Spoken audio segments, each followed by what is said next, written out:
बहुत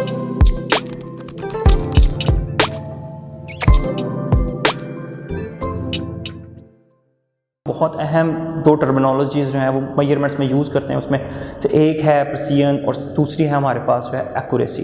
एक्यूरेसी किसे कहते हैं और प्रिसीजन जो है वो किसे कहते हैं, किसी भी मेजरमेंट से रिलेटेड। मैं आपको सिंपली किसी भी प्रिसीजन को डिफाइन करते हैं हम सिंपली किसी भी इंस्ट्रूमेंट के लीस्ट काउंट से, और जो एक्यूरेसी है उसे हम डिफाइन करते हैं किसी भी जो हमारे पास जो रीडिंग है, कोई जो मेजरमेंट है उसके फ्रैक्शनल या परसेंटेज अनसर्टेनिटी से। अब ये फ्रैक्शनल और परसेंटेज अनसर्टेनिटी क्या है और प्रिसीजन क्या है, इसके लिए एक सिंपल सी एक एग्जांपल जो है वो उससे शुरू करता हूँ कि हम जो है एक ऑब्जेक्ट की लेंथ कैलकुलेट करते हैं वर्नियर कैलिपर को इस्तेमाल करते हुए, जिसका लीस्ट काउंट जो है वो 0.01 सेंटीमीटर है और जो हमारे पास रिकॉर्डेड वैल्यू है वो है 0.45 सेंटीमीटर। अब ये जो वैल्यू है और जो हमारे पास इंस्ट्रूमेंट है, इसके अकॉर्डिंगली अगर हम डिफाइन करेंगे प्रिसीजन क्या है, तो प्रिसीजन जो है जिसको हम एब्सोल्यूट अनसर्टेनिटी भी कहते हैं, वो इसमें होगी प्लस माइनस 0.01, यानी कि least count of the instrument is also known as precision और एब्सोल्यूट अनसर्टेनिटी। इसके अलावा फ्रैक्शनल अनसर्टेनिटी कैलकुलेट करने के लिए हम इस लीस्ट काउंट को 0.01 को डिवाइड करेंगे रिकॉर्डेड वैल्यू पे, जो कि है 0.45, और इसका आंसर हमारे पास आता है 0.02, जो कि ब्लू कलर में आपको नज़र आ रहा होगा। ये हमारे पास फ्रैक्शनल अनसर्टेनिटी है इस पर्टिकुलर रीडिंग के लिए। थर्ड पोजीशन पे हमारे पास परसेंटेज अनसर्टेनिटी है।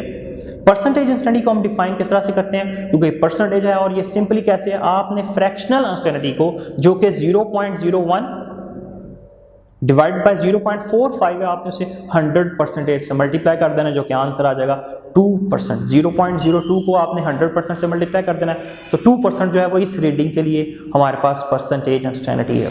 नेक्स्ट जो है हमारे पास है, मैं 3 रीडिंग्स आपको स्क्रीन पे नज़र आ रही हैं। एक मीटर रॉड से ली गई है 0.4 सेंटीमीटर, एक वर्नियर कैलिपर से ली गई है 0.45 सेंटीमीटर, और सेम रीडिंग जो है उसको स्क्रू गेज से लिया गया है जो कि है 0.543 सेंटीमीटर। इन 3 रीडिंग्स को अगर आप सिर्फ और सिर्फ कंपैरिजन इनका करें, तो ये जो 3 रीडिंग्स हैं इसमें जो लीस्ट प्रिसीजन वाली रीडिंग है, यानी कि जिसकी प्रिसीजन जो है वो सबसे कम है, यानी कि उसका लीस्ट काउंट सबसे कम है, वो स्क्रू गेज है। तो मोस्ट प्रिसाइज रीडिंग जो है वो लीस्ट प्रिसीजन वाली रीडिंग होती है। तो इसका मतलब है कि जो स्क्रू गेज की रीडिंग है वो सबसे ज़्यादा इनमें प्रिसाइज होगी। लेकिन एक्यूरेसी को डिफाइन करने के लिए हमें परसेंटेज अनसर्टेनिटी और फ्रैक्शनल अनसर्टेनिटी जो है वो कैलकुलेट करना होती है। लेकिन इसमें एक चीज़ मैं बहुत अहम आपको बताता चलूँ कि किसी भी मेजरमेंट में जो रिलेटिव मेजरमेंट है वो बहुत ही ज़्यादा अहमियत की हामिल होती है, और उसी से हम एक्यूरेसी डिफाइन कर सकते हैं। सिंपली एग्जांपल के लिए कि अगर मैं एक वायर की लेंथ कैलकुलेट करूंगा तो उसके लिए मीटर रॉड यूज़ करूंगा, लेकिन मैं जब उस वायर का एरिया कैलकुलेट करूंगा तो मीटर रॉड जो है वो मुझे एक्यूरेट आंसर नहीं देगा, मुझे उसके लिए स्क्रू गेज को यूज़ करना है, वो ज़्यादा एक्यूरेट आंसर देगा। तो जो रिलेटिव मेजरमेंट इसीलिए हमारे लिए अहम है कि जिस चीज़ को आप मेजर करना चाहते हैं उसका साइज और उससे रिलेटेड जो आप इंस्ट्रूमेंट यूज़ कर रहे हैं उसका लीस्ट काउंट आपस में रिलेट होना चाहिए, नहीं तो आंसर जो है एक्यूरेसी जो है वो वेरी कर जाती है। अब लेंथ जो है वो एक्यूरेटली मीटर रॉड से मेजर हो सकती है, जबकि जो एरिया है वो एक्यूरेटली स्क्रू गेज मेजर करेगा, more accurately. Less accurately vernier calliper less और लीस्ट एक्यूरेटली जो है मीटर रॉड जो है वो एरिया को मेजर करेगा। अच्छा, इसके अलावा जो है सिंपली मैं अगर फिजिक्स के अलावा जर्नल प्रिसीजन और एक्यूरेसी को डिफाइन करूं तो स्लाइड जो है वो आपको नज़र आ रही है।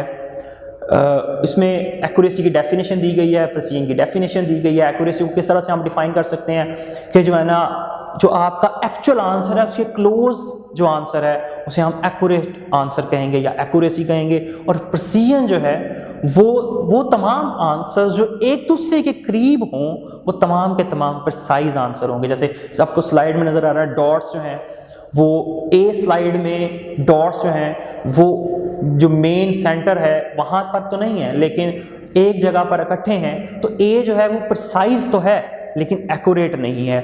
बी जो है वो एक्यूरेट तो है और साथ साथ प्रिसाइज भी है, क्योंकि उसमें जो डॉट्स हैं वो एक दूसरे के करीब भी हैं। जो थर्ड सी है उसमें ना तो प्रिसीजन है और ना ही एक्यूरेसी है।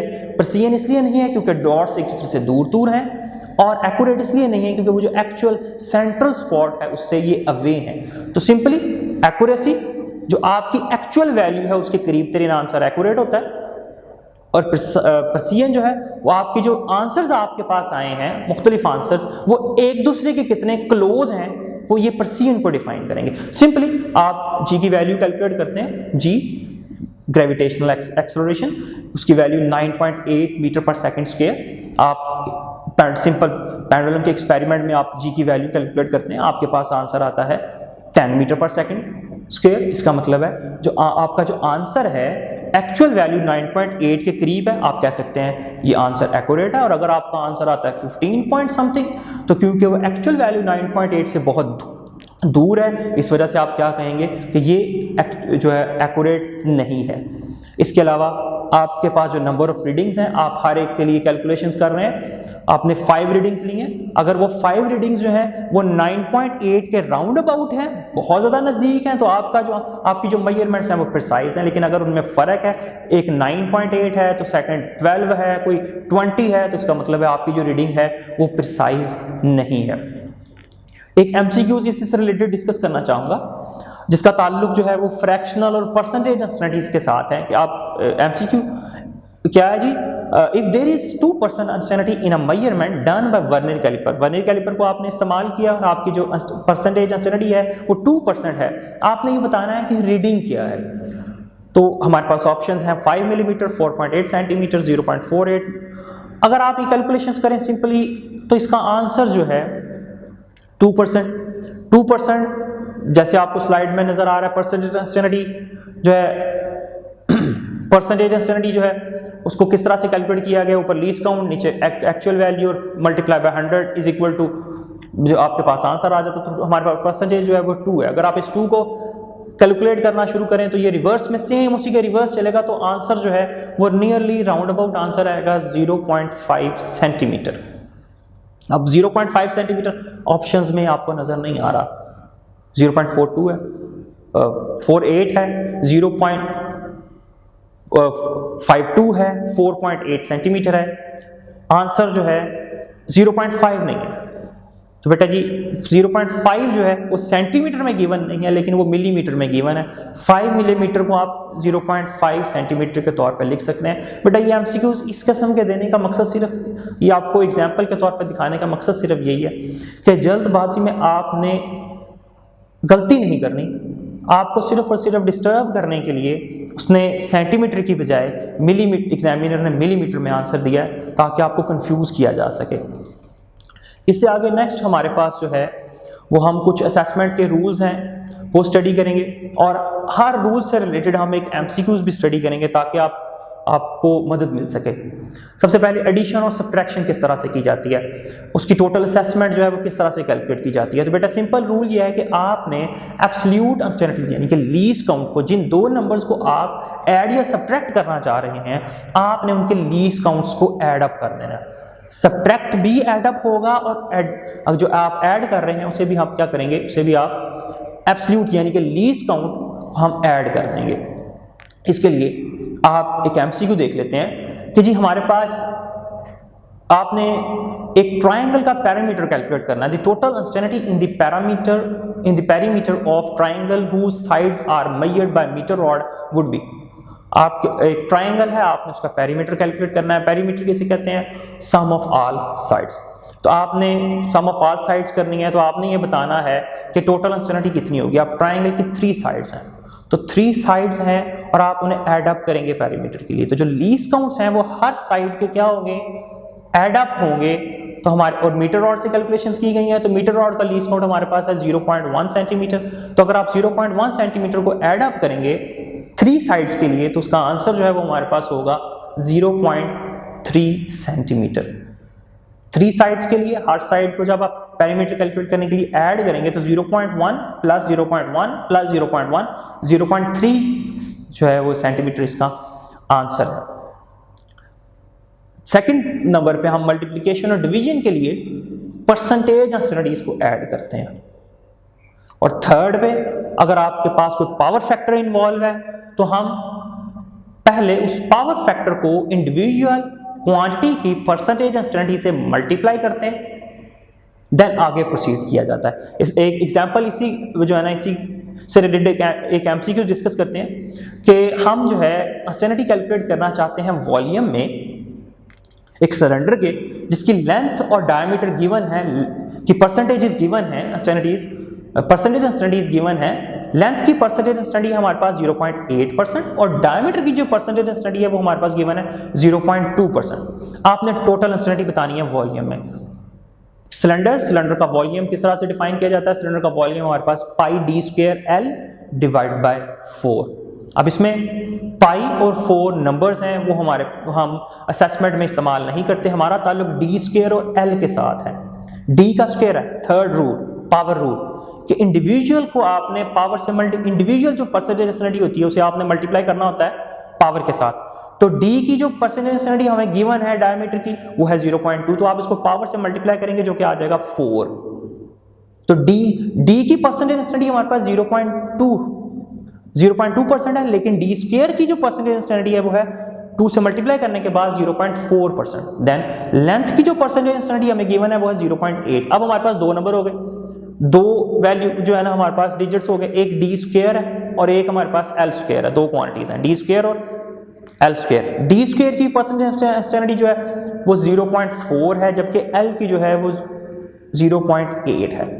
सेकंड रूल के अकॉर्डिंगली मल्टीप्लाई या डिवाइड करते हुए आपने परसेंटेज अनसर्टेनिटीज को ऐड करना होता है। तो इस रूल के अकॉर्डिंगली इसका जो आंसर है 0.4 को 0.8 में ऐड करने से आएगा। तो जो पॉसिबल ठीक आंसर है वो इसमें से कौन सा है? वो है 1.2%। डी ऑप्शन जो है जिसमें आप 0.4 को ऐड कर रहे हैं 0.8 में। इसके अलावा जो फोर्थ रूल है, फोर्थ रूल में हम एवरेज जो है ना उसकी टोटल असेसमेंट किस तरह से कैलकुलेट की जाती है वो देखेंगे। उसके लिए पूरा प्रोसीजर सिंपली आपने सबसे पहले जो नंबर्स हैं उनकी एवरेज लेनी होती है।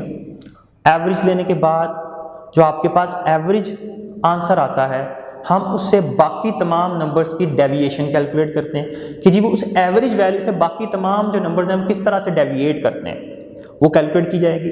डेविएशन कैलकुलेट करने के बाद उस डेविएशन की एवरेज ली जाती है। वो जो डेविएशन की एवरेज है वो हमारी टोटल असेसमेंट को रिप्रेजेंट करती है।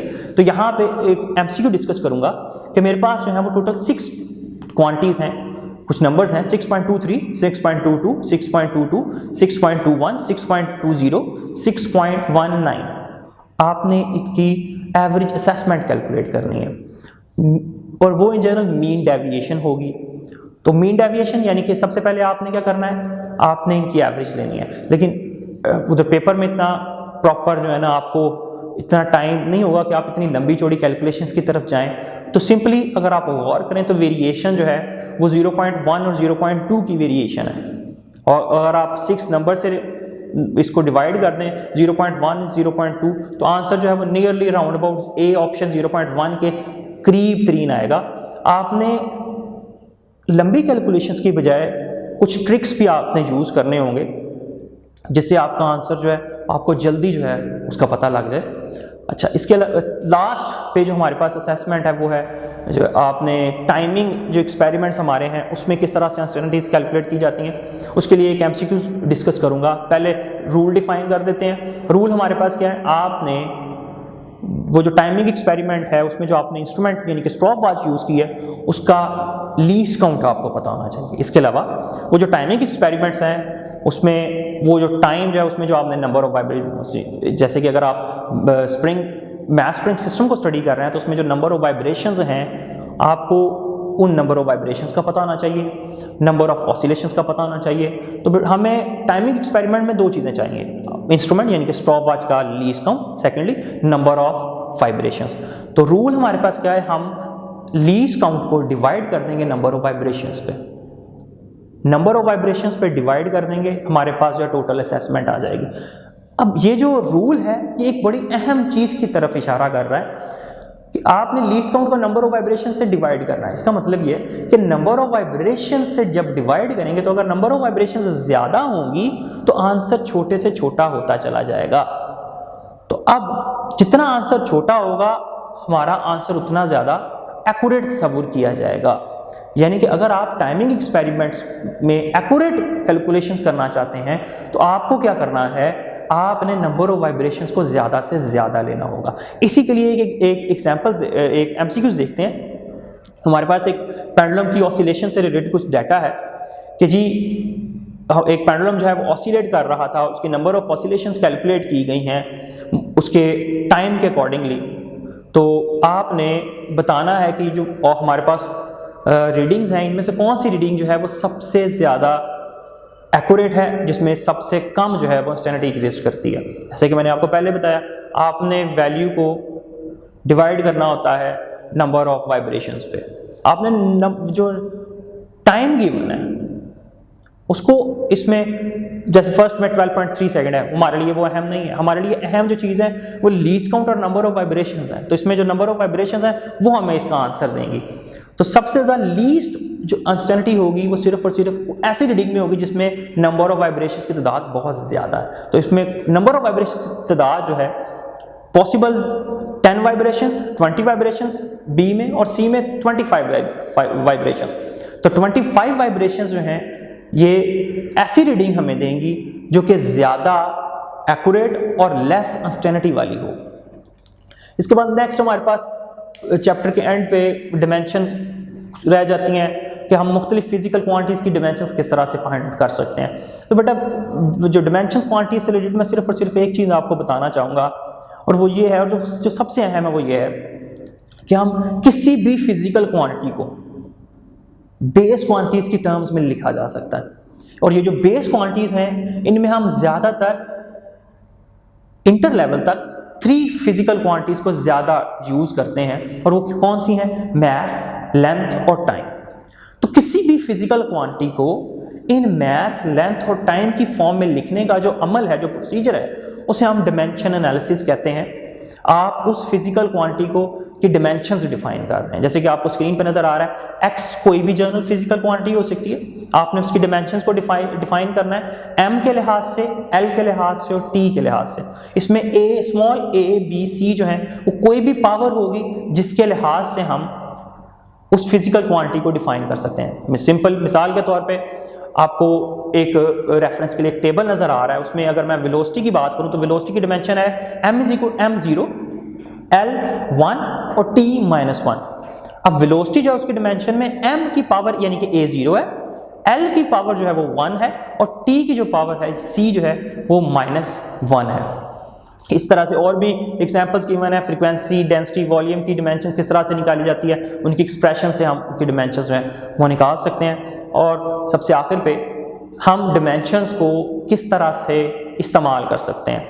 डिमेंशंस जो हैं वो किसी भी इक्वेशन को चेक करने के लिए कि क्या आया ये इक्वेशन जो है ये ठीक तरह से लिखी गई है, इसमें कोई गलती तो नहीं, ये चेक करने के लिए इस्तेमाल की जाती है, जिसको हम कहते हैं होमोजेनिटी ऑफ इक्वेशन। आपने चेक करनी होती है। इसके अलावा सेकंड नंबर पे आप कोई फॉर्मूला, पॉसिबल वैल्यूज, आपको जो पॉसिबल इंफॉर्मेशन है उससे हम कोई फॉर्मूला भी ड्राइव कर सकते हैं। और आखिर पे मैं इससे रिलेटेड एक एमसीक्यूज डिस्कस करना चाहूँगा कि अगर हमारे पास एक सिंपल एक इक्वेशन गिवन है कि इफ़ इक्वेशन की फॉर्म में है कि if potential energy PE, potential energy is F dot D, F for force, D for displacement, plus mx square, then the physical quantity represented by x is, आपने ये बताना है कि ये जो potential energy is equal to force multiplied by displacement plus mass into x square, इसमें x क्या है। तो बेटा इसे आप dimensions को इस्तेमाल करते हुए बता सकते हैं, लेकिन उससे भी पहले आप dimensions को इस्तेमाल करके बता सकते हैं कि x क्या है। लेकिन बेटा इससे भी पहले हमेशा एक चीज़ आपने ज़हन में रखनी है कि हमेशा सेम फिजिकल क्वांटिटीज़ को ही हम ऐड कर सकते हैं। तो potential energy is equal to F D, जो लाजमी तौर पे वर्क को रिप्रेजेंट कर रहा है। अब वर्क लाजमी तौर पे वर्क या एनर्जी में ही ऐड होगा, तो ये जो एम एक्स स्क्वायर है ये लाजमी तौर पे एनर्जी को रिप्रेजेंट कर रहा है, और इसमें जो एक्स का जो फैक्टर है वो वेलोसिटी को रिप्रेजेंट कर रहा है, काइनेटिक एनर्जी को करस्पॉन्ड करते हुए। इसमें हाफ वाला फैक्टर मिस है, क्योंकि डायमेंशन एनालिसिस में जो न्यूमेरिकल नंबर्स हैं उनकी कोई अहमियत नहीं होती। यही इसका एक ड्रॉबैक भी है कि डायमेंशन एनालिसिस जो है वो हमें कांस्टेंट नंबर्स के बारे में कोई इंफॉर्मेशन नहीं देता। एक सिंपल डेफिनेशन के बाद जो है वो चैप्टर को ख़त्म करते हैं, और वो डेफिनेशन है लाइट ईयर। लाइट ईयर क्या है? लाइट ईयर वो डिस्टेंस है जो लाइट कवर करती है एक साल में। इसकी जो वैल्यू है वो गिवन है हमारे पास 9.46 10⁻12 किलोमीटर्स। लाइट ईयर किसका यूनिट है? लाइट ईयर डिस्टेंस का यूनिट है। Light year is the distance जो कि लाइट कवर करती है तकरीबन एक साल में। और आखिर पे आपने इस चैप्टर के डू यू नाउ और फॉर योर इन्फॉर्मेशन जो है वो लाजमी तौर पे देखने हैं। उसमें बहुत सी अहम मालूमात हैं आपके लिए, और उससे रिलेटेड कुछ MCQs भी पूछे जा सकते हैं। तो काइंडली चैप्टर के जो डू यू नाउ और फॉर योर इन्फॉर्मेशन वाली जो रीजन्स हैं वो भी आपने लाजमी तौर पे विजिट करने हैं। Thank you very much.